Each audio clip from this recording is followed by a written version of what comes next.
Have you ever felt a hint of envy in the air and feel the subtle poison of seemingly kind praise?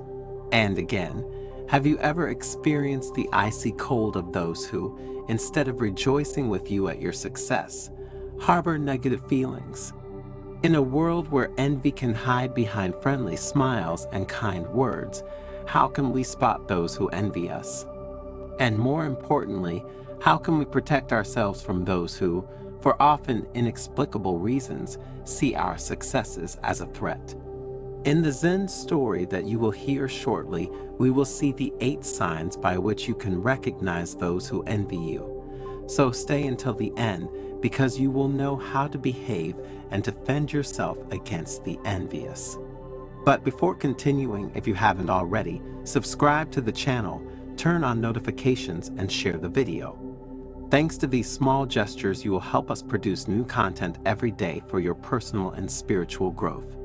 In a quiet Buddhist monastery located in the mountains of Japan, the illustrious monk Satoshi decided to teach his disciples the art of recognizing envy. Dear friends, envy is like a silent shadow that can cast its dark veil on both those who suffer from it and those who experience it. The master began. For those who are the target of envy, the effects can be devastating. The light of personal fulfillment, in fact, can be obscured by the darkness of subtle criticism and judgment disguised as praise. When you are a victim of envy, your self-confidence can erode, leaving behind a terrain riddled with insecurity and doubt. On the other hand, those who experience envy can find themselves trapped in a labyrinth of negativity. This negative feeling, often fueled by one's own insecurities and lack of self-esteem, can poison relationships and generate a toxic environment. And this condition can lead to a vicious cycle in which resentment at the success of others turns into constant comparison, fueled by the fear of being surpassed.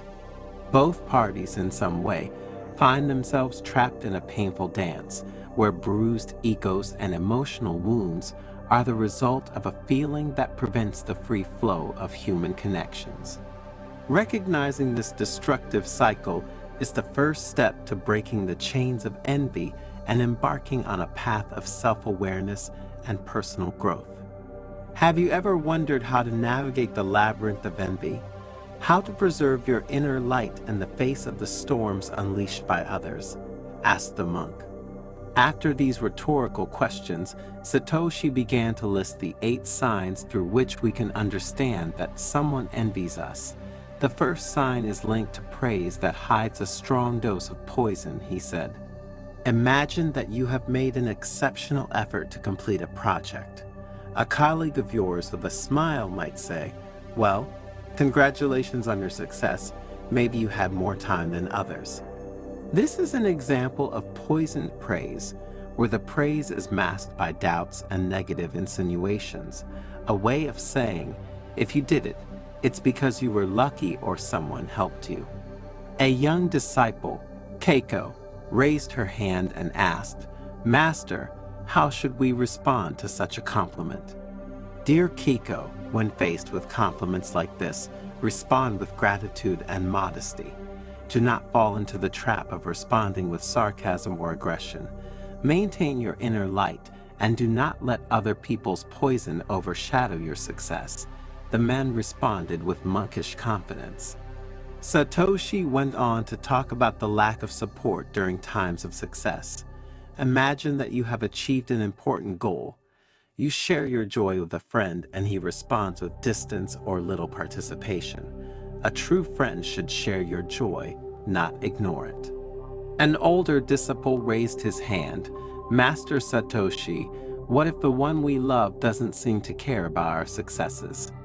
Satoshi wisely responded, "Try to understand the other person's point of view. Maybe you are going through a difficult time or feel inadequate. Instead of judging, try to understand and continue cultivating your joy without waiting for the approval of others." Excessive competitiveness was the third sign Satoshi talked about. Imagine that you share a dream with someone and that person, instead of encouraging you, becomes excessively competitive. It's like you go to a race together and discover that the other person is actively trying to trip you up. A young disciple, Yuki, asked curiously, "Master Satoshi, how would you handle such a situation?" With a serene look, the monk replied, "Remain focused on your path without engaging in destructive competition. Your authenticity and determination will be your guide in the race of life." The spread of gossip and rumors of various kinds is another sign that someone is envious or jealous of you, Satoshi continued. Imagine finding yourself at the center of harmful gossip that defames your character. This is like being caught up in a dark vortex. Gossip can corrode the trust others have in you and irreparably damage relationships. A young disciple asked worriedly, "Master, what can we do to protect ourselves from gossip?" With reassuring calm, Satoshi responded, Cultivate relationships based on transparency and mutual trust. When someone approaches you with a rumor, evaluate its source and do not make hasty decisions. The truth will be revealed over time. When we see excessive joy at the failures of others, it undoubtedly means that the person who feels it is envious or jealous. Imagine that you are faced with defeat and that someone, instead of offering you comfort, spontaneously shows excessive joy, said the old monk. It's as if, during your storm, this person dances in the rain of your sadness. "Master, how can we handle those who rejoice in our failures?" asked another disciple. With empathy, Satoshi responded, "Keep your cool. Others' joy at your failures simply reflects their insecurity. Focus on your personal growth and don't let the negativity of these individuals influence you." The sixth sign I want to talk to you about, the master continued, is related to sudden changes and inconsistencies in behavior. Imagine having a friend who suddenly changes his attitude for no apparent reason.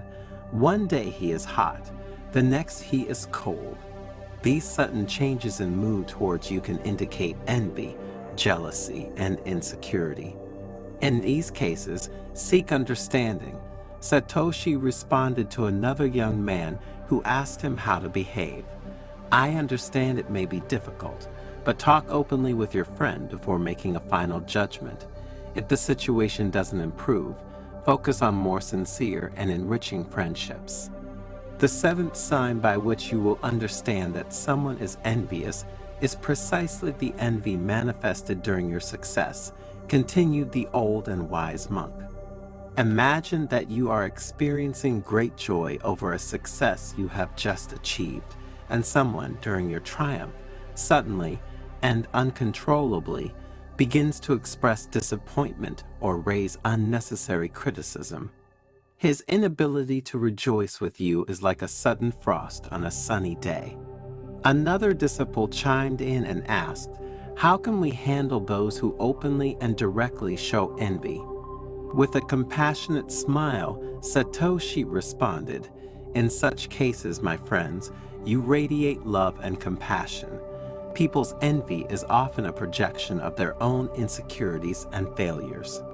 Continue your path with kindness, and do not allow someone else's storm to affect your serene sky, also becoming your storm."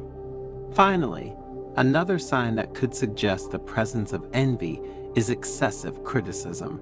Envious people may constantly find fault with or criticize your actions, decisions, or achievements, even when they are objectively positive, Satoshi said.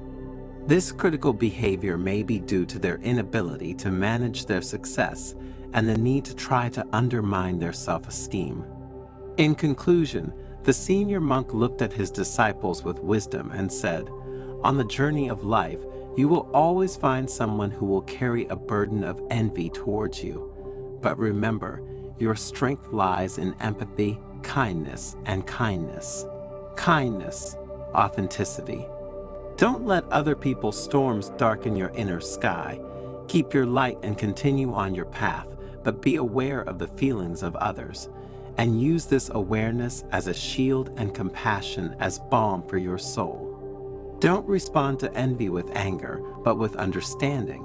Your life is an unfolding story, and you are the authors. Be protagonists of your own story, not victims of the envy of others. The moral of this story is clear. In the dance of life, dance with kindness and understanding. Recognize the attitudes of envious people, but do not allow them to direct your melody. Be the orchestra of your existence, creating harmony through awareness, love, and resilience. If you have ever felt at the center of someone's envy, you know very well that this is one of the most negative feelings that exist. Envy generates harmful effects on both those who experience it and those who are victims of it. So stay until the end, because you will discover how to understand who is envious of you, and you will receive 3 valuable tips on what to do to protect yourself and preserve your inner peace.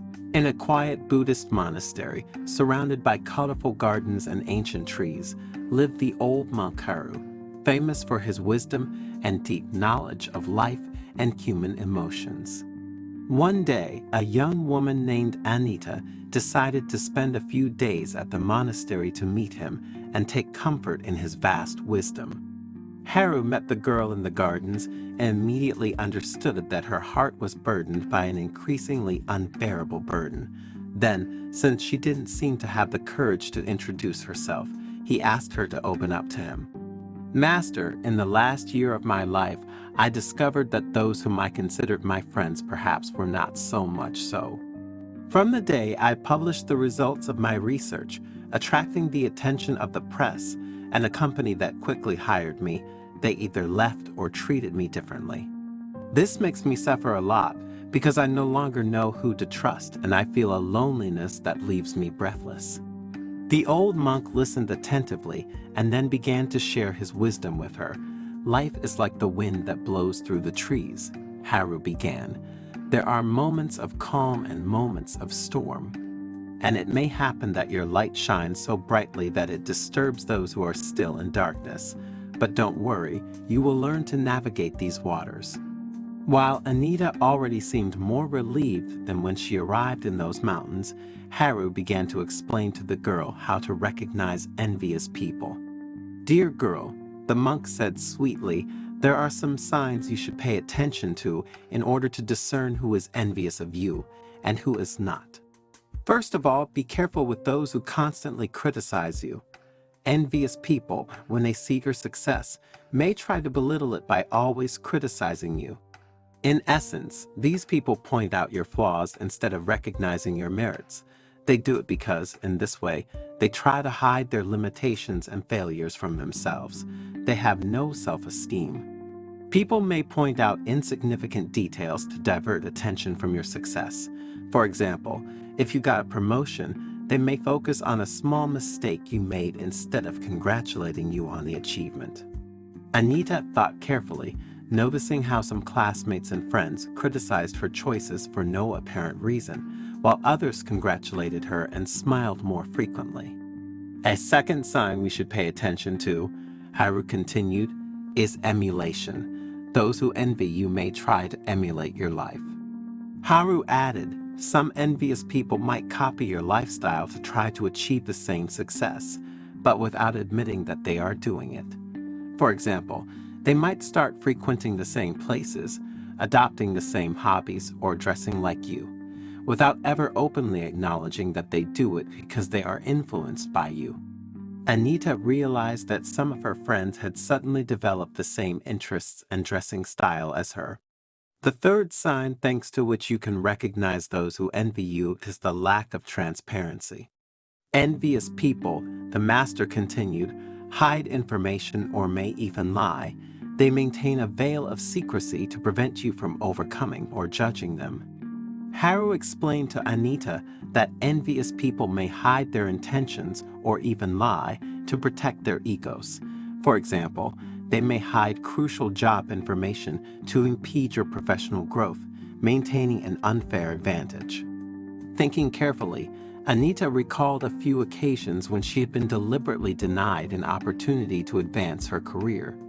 That's why, he said to himself, beginning to understand more and more. And let's move on to sabotage or harm. Whoever is envious, said the monk, may try to sabotage your plans or even harm you. These people create obstacles, generate conflicts, and try to make you suffer, hoping that you will weaken and fall behind.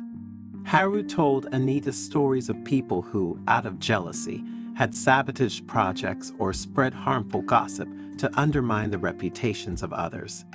The more Haru talked, the more Anita remembered the circumstances she experienced in the last year of her life. For example, you remembered a project that a colleague ruined for no apparent reason, and from a friend of hers who, knowing of her interest in a boy, had conspired to prevent a date between the two. Some envious people can't hide their discomfort, Haru continued.